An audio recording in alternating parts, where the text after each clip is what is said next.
A passagem do trabalho escravo por trabalho liberto no Brasil deixou muitas marcas na condição do trabalhador brasileiro e nas relações do trabalho no Brasil. Em uma categoria de forma um pouco mais expressiva, mais marcada, que é a categoria dos empregados domésticos. Os empregados domésticos trabalham sob uma condição diferenciada dos demais trabalhadores. E se é trabalho, pode chegar, o podcast da Escola Judicial do TRT da Bahia, 5ª Região, está no ar hoje para pensar um pouco da evolução da legislação do trabalho do empregado doméstico na companhia da advogada Cínzia Barreto, que é professora de Direito e advogada há muitos anos e conhece profundamente este tema. Cínzia, muito obrigado por sua disponibilidade. Como é o começo disso? O que é que deu errado nessa passagem da escravidão para o homem liberto no Brasil, professora? Olá, né? Olá. Bom encontro, né? Vamos fazer sim.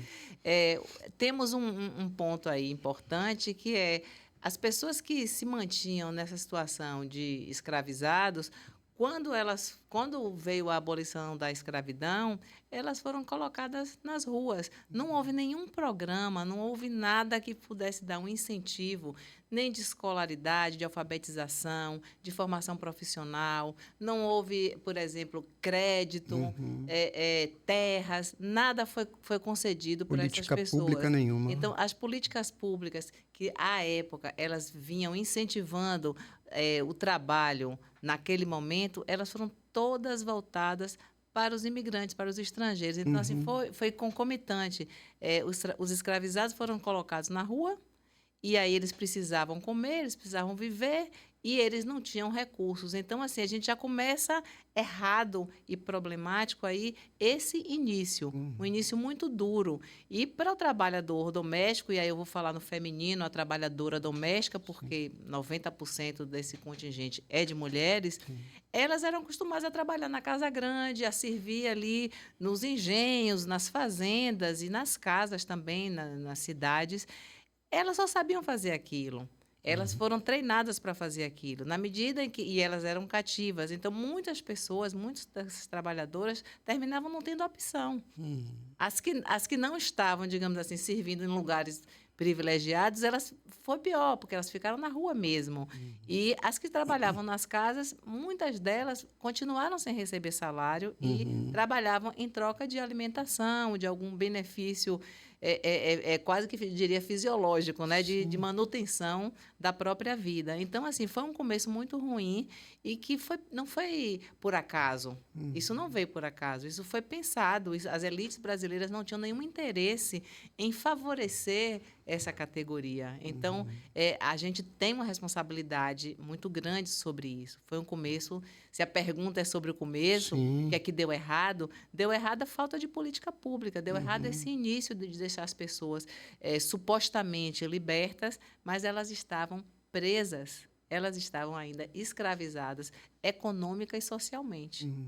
Isso que a senhora traz é muito importante, porque não foi um acidente nem foi por acaso, né? Se não houvesse meios de ter políticas públicas, não haveria como atender os italianos, os alemães e os franceses que chegaram na mesma época, que foram acolhidos com políticas públicas. Então, é algo intencional, não das classes dominantes. Sim, intencional, evidentemente intencional. Não havia interesse, porque na medida em que você recebe e acolhe um estrangeiro, né? Claro, a gente deve acolher todo mundo, mas a gente tinha um contingente aqui grande para tratar, a gente precisava resolver questões internas, a gente manteve no analfabetismo esse contingente todo de pessoas, a gente não quis apostar nessas pessoas enquanto força de trabalho, seja para trabalhar na lavoura, seja para trabalhar no comércio, seja para trabalhar, sobretudo nas lavouras de café, mas também nas casas que serviam a esses donos dessas lavouras, né, esses fazendeiros.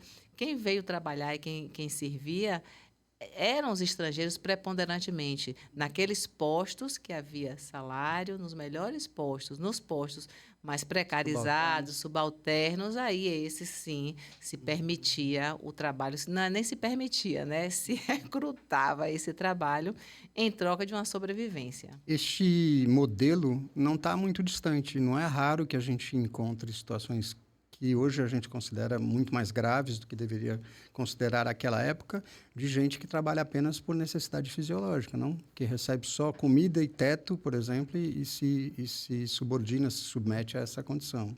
Eu tenho muita tristeza Uhum. em afirmar isso, em falar sobre isso e em reconhecer que nós continuamos falhando. Não é o que deu errado, é o que está dando errado. A Uhum. gente É continua duro. errando Uhum. muito.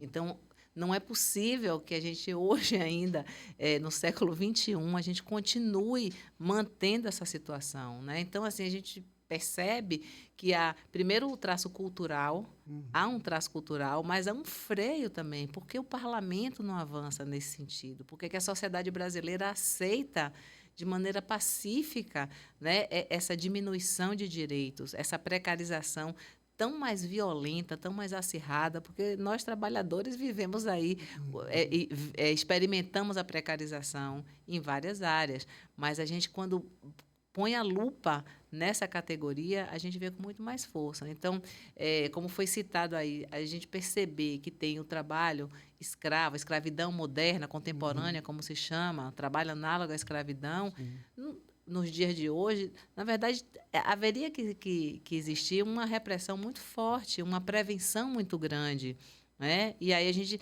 desencadeia na legislação e no que veio depois, que imagino que seja objeto também de curiosidade aí do tema. Já vamos avançar.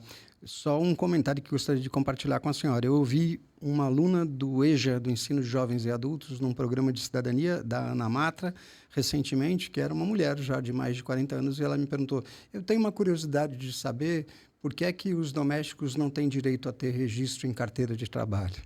Então, no século XXI, a pessoa que estava sob educação, estava se alfabetizando, portanto, já numa condição para a nossa realidade distinta e ainda assim acreditava que não tinha. Isto se justifica, em parte, pela evolução legislativa. Então, se pudermos olhar, depois da escravidão tem um marco importante no começo do século XX, que é a CLT de 1943, que não se aplica aos domésticos. Quando é que os domésticos vão aparecer, as domésticas vão aparecer na lei?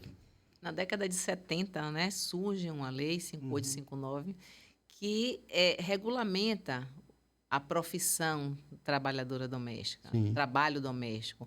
Essa lei é uma lei que concede, né, poucos direitos, mas, assim, para aquela época, e aí também a gente tem que fazer análise do momento, Uhum. foi um avanço muito grande, porque ao menos se assegurou que as trabalhadoras domésticas pudessem ter carteira assinada, né, pudessem ter um mínimo de dignidade. Naquele momento ali, parece que aquilo foi uma grande revolução, mas, na verdade, ainda distinguia de uma maneira muito severa do trabalhador tido como trabalhador comum, como Sim. trabalhador, não vou nem falar urbano e rural, porque também havia uma diferença entre urbano e rural, mas o trabalhador e a trabalhadora doméstica ainda era mais discriminado do que o trabalhador rural. Nem as férias, né? Eram As iguais férias nos de 20 70. dias Aham. não tinha direito a feriados. Então, assim, é injustificável que a gente tivesse uma lei ainda segregando. Já, a CLT excluiu, em 43, também de maneira injustificada. A gente para pensar por que essa distinção. Né? Então, essa legislação, ao menos, se deu, digamos assim, alguma garantia de que aquilo era uma profissão, que aquilo era uma atividade. Sim. Aquilo era uma atividade, né, que havia alguma regulamentação. Então, é um marco importante, sim, mas nesse período, e aí desde a década de 60 também, as próprias trabalhadoras, elas começaram a se reunir, a criar núcleos, a fazer movimentos, né? Tem a dona Laudelina de Campos Melo, que fundou em 36, Olha. né, fundou o sindicato, o primeiro sindicato era uma associação das trabalhadoras domésticas de Santos. Né? A gente tem alguns movimentos aí. Teve a de Recife também. Recife, acho que até que foi antes. Eu não estou me lembrando aqui a data exata, mas em Recife também é dos mais antigos, das mais antigas associações.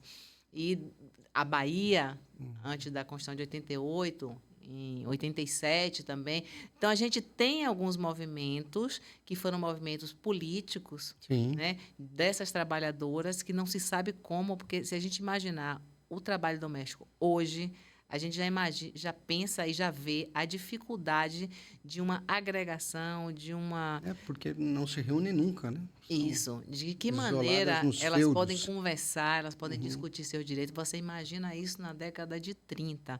Então, são verdadeiras guerreiras, né? Tem Nair de Carvalho, Lenira, do Rio de Janeiro. E aí a gente tem um expoente nessa evolução, que é uma evolução política e legislativa, que é Benedita da Silva. Benedita da Silva teve importância muito grande para a Constituição de 88.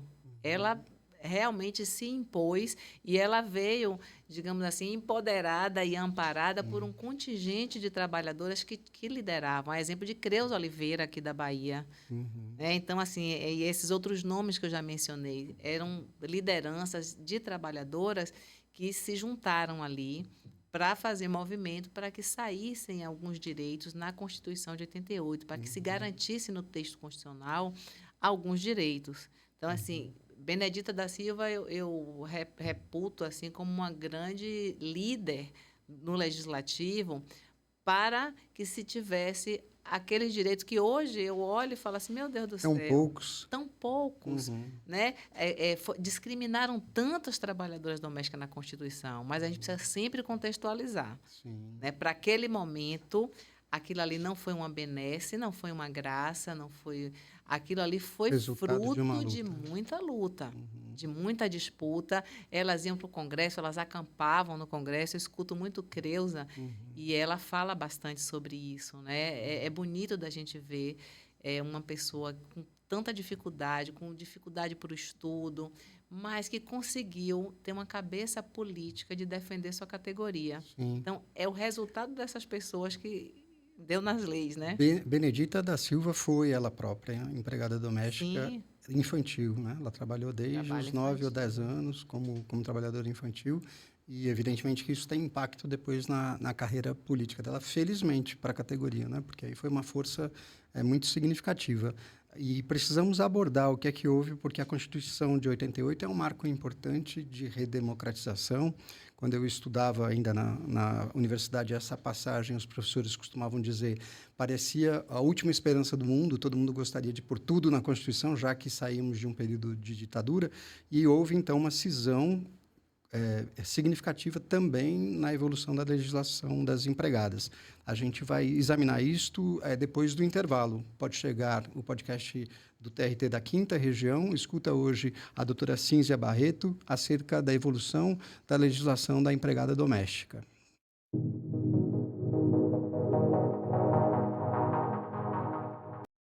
A advogada e professora Cínzia Barreto nos ajuda a entender, no Pode Chegar de hoje, um pouco mais da evolução da legislação do trabalho doméstico no Brasil. Professora, a gente estava no começo, na hora do intervalo, na Constituição de 88. Estes poucos direitos que a senhora vê hoje como poucos, quais foram? O que é que houve de evolução entre a lei de 70 e essa novidade que foi o parágrafo único do artigo 7º da Constituição? A gente tem no artigo 7º uma garantia muito importante, né? Então, começar falando um pouco isso também, porque a gente imagina por que é que o legislador constituinte colocou no artigo 7º, basicamente, assim, o resumo de um contrato de trabalho, dos direitos que precisam ser respeitados no contrato de trabalho, no contrato individual de trabalho, por conta da situação que a gente vivia. Para o trabalhador doméstico, nem todos aqueles foram garantidos. Então, assim, foram pinçados alguns. Por exemplo, na época a gente não teve seguro-desemprego, não tinha FGTS, horas extras, vários direitos que tinham ali no artigo 7º, é um rol extenso de direitos. É bem significativo, desculpe, que jornada seja o primeiro objeto da proteção legislativa mundial, né, nas primeiras leis lá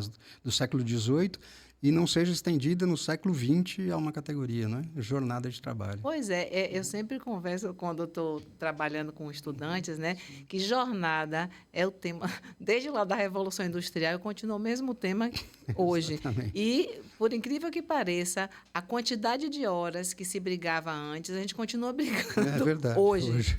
Então, assim, é impressionante isso. Mas ponto jornada é um dos pontos realmente mais importantes. Porque tem a ver com a saúde, né? A saúde do trabalhador.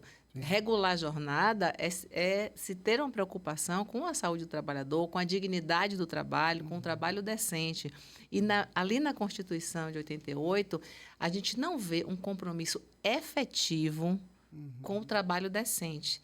Vários argumentos, várias desculpas, várias teses, né, circulam sobre isso, é o que se conseguia, ia ter desemprego em massa, o Brasil não suportaria uma legislação muito avançada, e aquilo ali já era muito. Mas o certo é que a gente continuou, a gente manteve essa categoria com uma discriminação dentro do próprio texto constitucional. Então, assim, continuou, foi um avançozinho da lei de 70, um avanço importante, sim, mas eu considero assim um assinte.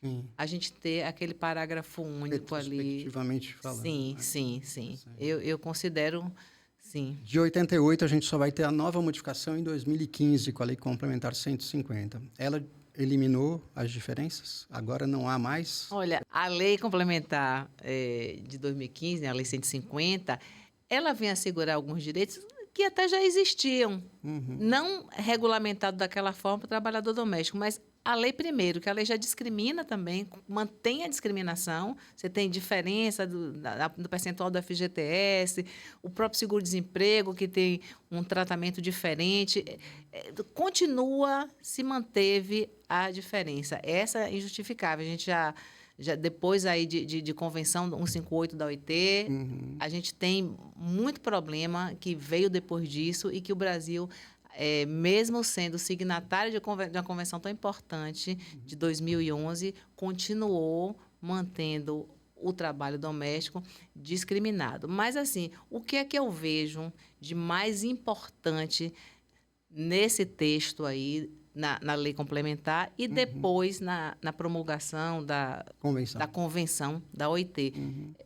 É o reconhecimento desses direitos e a possibilidade de fiscalização, né? Aí, no caso da lei complementar, o reconhecimento, né? Você pode, a partir daquele momento, verificar a jornada, é obrigatório o controle de jornada, é obrigatório se pagar horas extras, a questão dos feriados, das folgas, das viagens que o trabalhador faz, que fazia e não tinha adicional nenhum, fazia viagens com o patrão.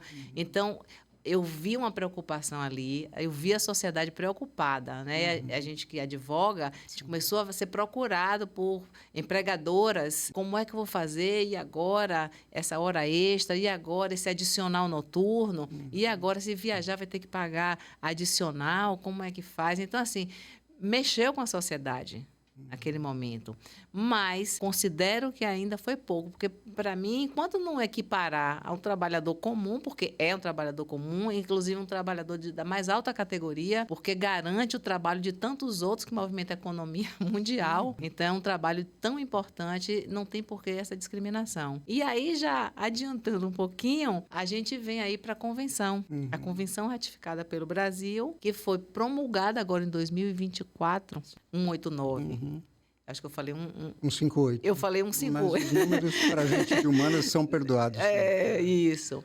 Mas, assim, a convenção ela tem um compromisso muito importante, que é o de se dar visibilidade internacional para um direito garantido no nosso país. Então, assim, a gente está confirmando para a comunidade internacional que aqueles direitos, mesmo muitos já existiam, já estavam assegurados aqui, mas que eles são passíveis de fiscalização.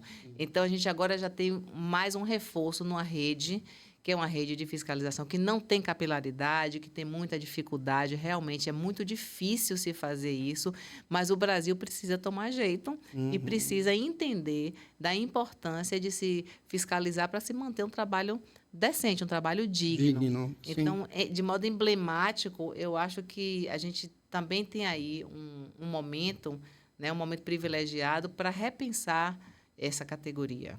Com a promulgação da convenção, a senhora disse.